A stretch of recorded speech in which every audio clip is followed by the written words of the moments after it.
இயேசு கிறிஸ்துவில் எனக்கு பிரியமான சகோதர சகோதரிகளே, நாம் வாழ்ந்து கொண்டிருக்கின்ற இந்த நவீன உலகத்தில் பல்வேறுபட்ட சிந்தனைகளை உடைய மனிதர்கள் வாழ்கிறார்கள்.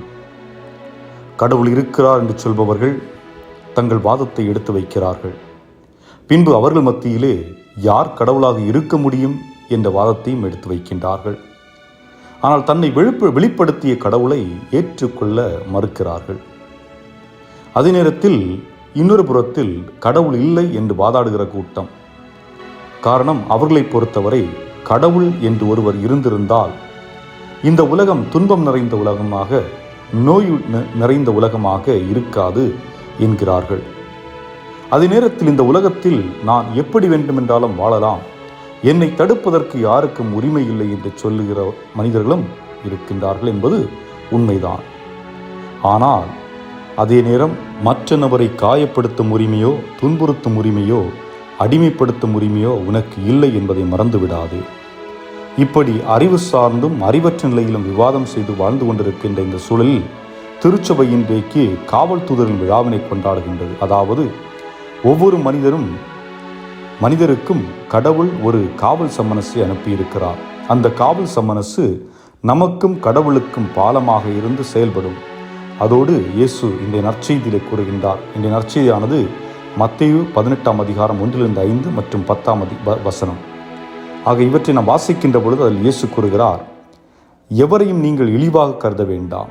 இச்சிறியோருள், அதாவது குழந்தைகள் என்ற நிலை என்பது பலவீனமுள்ள மனிதர்களையும் குறிக்கின்றது, ஒடுக்கப்பட்ட மனிதரையும் குறிக்கின்றது, தாழ்த்தப்பட்ட மனிதர்கள், இவ்வாறு சமூகத்தால் புறக்கணிக்கப்பட்ட எந்த மனிதர்களாக இருந்தாலும் அவர்களை நீங்கள் இழிவாக கருத வேண்டாம், கவனமாயிருங்கள்.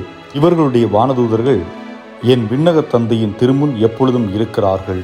அதாவது நான் கடவுளை பார்க்க முடியுமா? முடியாது. ஆனால் கடவுள் என்னை பார்க்கிறார். எனது செய்திகளை எடுத்துச் செல்ல, என்னை பாதுகாக்க, நான் கடவுளின் பாதையிலிருந்து விலகிச் செல்லும் போது நான் வழி தவறி செல்லாமல் எனக்கு வழிகாட்ட என்று எனக்கு ஒரு காவல் தூதரை இறைவன் ஏற்படுத்தி இருக்கின்றார். அவர் தனது செயலை செய்து கொண்டே இருக்கின்றார். பல நேரங்களில் காவல் தூதரின் செயலை நம் கண்களால் நாம் கண்டு கொள்ள முடியாது, ஆனால் அனுபவிக்க முடியும். எதிர்பாராத நேரத்தில் பிறரிடமிருந்து வரும் உதவி, ஆபத்து நேரங்களில் நமது உயிர் காப்பாற்றப்படுதல். சிலர் கூறுவர், நான் நன்றாக ஜெபிக்கிறேன், ஆலயம் செல்கிறேன், ஏன் என் வீட்டில் மட்டும் இந்த நிலை, எனக்கு மட்டும் ஏன் கடவுள் துன்பத்தை கொடுக்கின்றார் என்ற கேள்வி வரும். கடவுள் நமக்கு சுதந்திரத்தை கொடுத்திருக்கின்றார். அந்த சுதந்திரத்தை வைத்து நாம் தான் நம் வாழ்வை தீர்மானிக்கின்றோம். ஒழுக்கத்தோடு வாழ்வதா, குடிக்கு அடிமையாவதா, சூழலுக்கு அடிமையாவதா, அல்லது மன அமைதியை கைவிடுவதா, மனதை குழப்பத்தில் வைப்பதா, மனதை அலைபாய விடுவதா? இது போன்ற செயல்கள் நம்முடையது. இது போன்ற நேரங்களில் யாராவது ஒருவர், ஏன் இப்படி செய்கிறீர்கள், இது உங்களுக்கு நல்லதில்லையே, உங்கள் வாழ்க்கை பாதையை நீங்கள் கொஞ்சம் மாற்றிக்கொள்ளலாம் என்று அக்கறையோடு உங்களிடம் கூறுகின்றார் என்றால் அவர்கள் வழியாக தான் காவல் தூதர் உங்களோடு பேசுகின்றார் என்று பொருள்.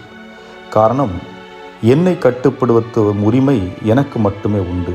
அது நான் கடவுளை நம்பினால் கடவுளுக்கு முழு அதிகாரம் நான் கொடுக்கின்ற பொழுது நிகழ்கின்றது. காரணம், என்னுடைய கட்டுப்பாட்டை மீறி நான் தவறிழைக்க வேண்டும் என்று நான் விரும்பினால் நான் தவறிழைத்து தான் ஆகும். ஆனால் அதற்கு நான் திருந்த வேண்டும் என்று நான் விரும்பினால் அதற்கு கடவுளின் துணை தேவைப்படுகின்றது. காரணம், நல்லது செய்வதற்கு கடவுளின் துணை எப்பொழுதும் தேவைப்படுகிறது, கெட்டது செய்வதற்கு கடவுளின் துணை தேவையில்லை. ஆக நல்ல மனிதர்களாக வாழ இறைவன் நமக்கு காவல் தூதர்களை கொடுத்திருக்கின்றார். அந்த காவல் தூதர்களுக்கும் நமது நன்றியை கூறுவோம். அந்த காவல் தூதர்களை நமக்கு கொடுத்த இறைவனுக்கு நாம் நன்றி கூறுவோம். பல்வேறுபட்ட சூழல்களிலே, பல்வேறுபட்ட பிரச்சனை காலங்களிலே நமக்கு அவர்கள் உடனிருந்து வழிநடத்தி இருக்கின்றார்கள். ஆக அந்த தூதர்கள் ஆண்டவர் என்ன சொல்லுகின்றார், அவர்கள் தந்தையின் முன்பு நின்று கொண்டிருக்கின்றார்கள். ஆக நமக்காக அவர்கள் பேசிக் கொண்டிருக்கின்றார்கள். நம்மை வழிநடத்துவதற்காக, நாம் நல்லபடியாக வாழ்வதற்காக அவர்கள் நமக்கு துணை புரிந்து கொண்டிருக்கின்ற அந்த காவல்துறைகளுக்கு இன்றைய விழாவின் மூலம் நமது நன்றியை நாம் உரித்தாக்குபவர்களாகவும், இன்னும் தொடர்ந்து அவர்களுடைய உதவியை இறைவன் நமக்கு வழங்கவும் வேண்டி இந்த நேரத்தில் ஜெபித்தவர்களாகவும் இந்த நாளை இறைவன் கரத்தில் ஒப்புக் கொடுத்து மன்றாடுவோம். இறைவன் நம் ஒவ்வொருவரை நிறைவாக ஆசீர்வதிப்பாராக. ஆமென்.